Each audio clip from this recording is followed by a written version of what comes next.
pessoal! Hoje, no Conhecendo Seus Direitos, com a doutora Michele Barreto Catânio, vamos conversar então sobre o benefício de auxílio-doença. O que é o benefício de auxílio-doença? Ele tem carência? Tem isenção? Qual é a qualidade de segurado? Como se calcula o auxílio-doença? Qual a modificação que ele sofreu com a reforma da Previdência? Então, todas essas dúvidas vamos descobrir a partir de agora. Conversando um pouquinho agora sobre o benefício de auxílio-doença. O benefício de auxílio-doença, ele, com a reforma da Previdência, teve uma nova nomenclatura, que foi benefício por incapacidade temporária, tá? Então, eu tenho que estar totalmente capacitado para trabalho, mas de forma temporária, ou seja, eu tenho que ter um período determinado de tempo para tratamento e logo após, então, retornar ao trabalho. Até porque se eu estiver totalmente incapacitado para trabalho, mas de forma permanente, eu vou fazer jus daí a aposentadoria por invalidez, que foi um benefício que a gente já conversou. Então, o auxílio doença. Então, eu tenho inicialmente que ter o vínculo com o INSS, porque nós sabemos que para ter direito a qualquer tipo de benefício previdenciário, eu preciso estar contribuindo, né, para o INSS. E nesse caso do auxílio doença, eu preciso estar contribuindo há 12 meses. Tem alguma exceção? Tem. No caso, se esse auxílio doença foi originário de um acidente de trabalho, de um acidente de qualquer natureza, ou se ele foi originário de uma doença grave que nós temos na legislação, no rol, que teoricamente a legislação chama de taxativo, mas podemos verificar através da jurisprudência que é exemplificativo, porque tem algumas outras doenças que podem ser comparadas também, né, as doenças elencadas nesse rol e que daí também estão isentas, então, da carência, então, das 12 contribuições, tá bom? Mas, necessariamente, perdi o meu trabalho, automaticamente não vou ter mais direito ao auxílio-doença? Depende, tá? Se eu fiz as 12 contribuições durante o meu vínculo empregatício, ou mesmo se eu já tinha vínculos anteriores e contribuí pelo menos com a metade, tá, do período de carência do benefício ao qual eu teria, no caso, direito, que eu gostaria, né, de fazer o requerimento, eu recupero a minha qualidade de segurado. Tá? Então, se mesmo que eu não trabalhei os 12 meses, tá? Nesse novo vínculo empregatício, mas eu já havia trabalhado, sei lá, há uns 3 anos em outro vínculo empregatício, tá? Contribuindo pelo menos que o período médio, né, de graça aqui seria 12 meses. Então, eu contribuindo pelo menos com 6 meses, eu vou readquirir, né, a minha qualidade de segurado. Então, nesse caso, posso pedir o benefício de auxílio-doença sim, tá? E se eu perder o emprego e tiver, por exemplo, no seguro-desemprego? Durante o período de seguro-desemprego, eu também mantenho, né, a minha qualidade de segurado, tá? E posteriormente a isso, então, eu fico no período de graça, que é aquele período médio que eu mencionei para vocês, que seria de 12 meses, de mais um ano.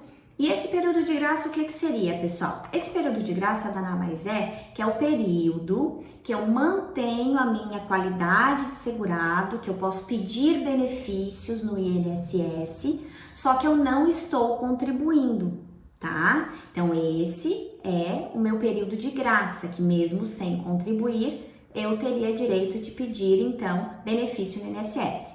E o meu período de graça aqui, médio, é de 1 ano. Vou fazer um outro videozinho tratando, tá, de recuperação da qualidade de segurado e necessariamente dos períodos de graça aqui nesse caso, tá? Mas é um pouquinho mais extenso, então, para um outro momento.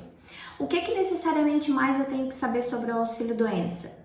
Na situação do auxílio-doença, sendo um benefício por incapacidade temporária, eu tenho que verificar se eu faço apenas uma atividade ou se eu faço mais que uma atividade. Mas como eu fazer mais que uma atividade?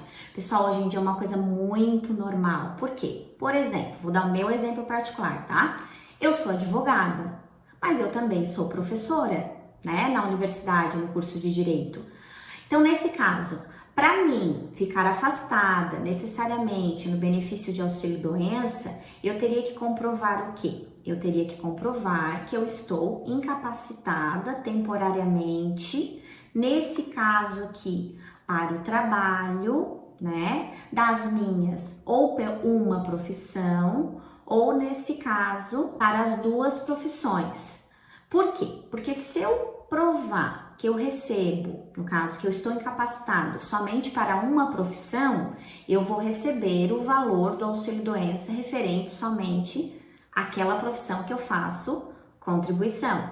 Aí, se eu comprovar que eu estou incapacitada para as duas profissões, aí sim, né, eu efetivamente vou receber o total do salário de contribuição, que seria a soma, né, das duas profissões pelas quais eu faço recolhimento para o INSS de forma integral, que não é uma situação muito difícil de acontecer, porque a gente pode ter várias pessoas, né, que exercem, então, durante o dia, um período, uma atividade, sei lá, um engenheiro, que exerce atividade que existe deslocamento, por exemplo, né, e para essa atividade ele pode estar incapacitado, mas ao mesmo tempo, para a atividade de professor, principalmente agora, né, trabalhando de home office, que seria mais gravar vídeos e necessariamente ter essas aulas online, eu não estaria incapacitada. Então eu teria direito, né, mediante eu não precisar e não poder me deslocar, então eu estaria incapacitado para a profissão, nesse caso, do engenheiro, e não estaria incapacitado para a atividade de professor.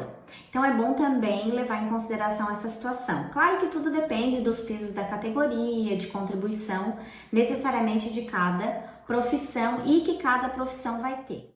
Outra modificação com relação ao auxílio-doença é com relação ao cálculo dele, que antes da reforma da Previdência, esse cálculo era realizado com os 80% maiores salários de contribuição, ou seja, era feita uma média dos 100% salários de contribuição, tá? Os 20% menores eram desconsiderados e eram considerados para o cálculo os 80% maiores salários de contribuição. Isso, claro, de julho de 94 até o momento do requerimento. Posteriormente à reforma da Previdência, esse cálculo é feito de 100% dos salários de contribuição de julho de 1994 até o momento do requerimento, ou seja, não existe mais a exclusão dos 20% menores salários de contribuição. Observando nesse caso, pessoal, para não haver nenhuma dúvida, que aqui eu estou falando de salários que excedem ao salário mínimo, né? Porque ninguém vai receber benefício inferior ao salário mínimo, tá? Doutora Michele, então hoje é mais interessante receber o auxílio-doença do que a aposentadoria por invalidez? É mais interessante receber, então, o benefício por incapacidade temporária do que o benefício por incapacidade permanente, nesse caso? É mais interessante. Por quê? Porque o auxílio-doença, ele inicia o seu pagamento com 91% do salário de contribuição, apesar dessa média estar sendo feita dos 100% salários e não mais dos 80% maiores salários. Só que ao mesmo tempo, com relação à aposentadoria por invalidez, esse cálculo também está sendo feito dos 100% maiores salários de contribuição de julho de 94 até agora o momento do requerimento. Só que o início do recebimento é de 60%, com aquela única situação de que eu mencionei para vocês, de que 60% se mulher e já tiver contribuído, né, superior a 15 anos de contribuição, cada ano superior aumenta 2%, e homem, se já tiver contribuído com 20 anos, a cada ano superior a 20 anos aumenta também os 2%. Tem alguma exceção nessa situação da aposentadoria por invalidez? Tem algum momento que a aposentadoria por invalidez ela ainda é mais vantajosa? Tem apenas uma exceção, que seria com relação a acidente de trabalho. Então, se eu receber a aposentadoria por invalidez em caso de acidente de trabalho, aí nesse caso vai ser mais vantajoso que o auxílio-doença. Por quê? Porque a renda inicial vai ser de 100%. Claro que muita discussão vai ser feita ainda em torno desse tema, pessoal, e nós estamos atentos a todas as modificações. Então, pessoal, toda quinta-feira temos o nosso encontro marcado no Conhecendo Seus Direitos com a doutora Michele Barreto Catânio. Me segue no Instagram, segue o Instagram da Barreto Advocacia, se inscreve no canal do YouTube e fique por dentro de todas as novidades sobre os benefícios.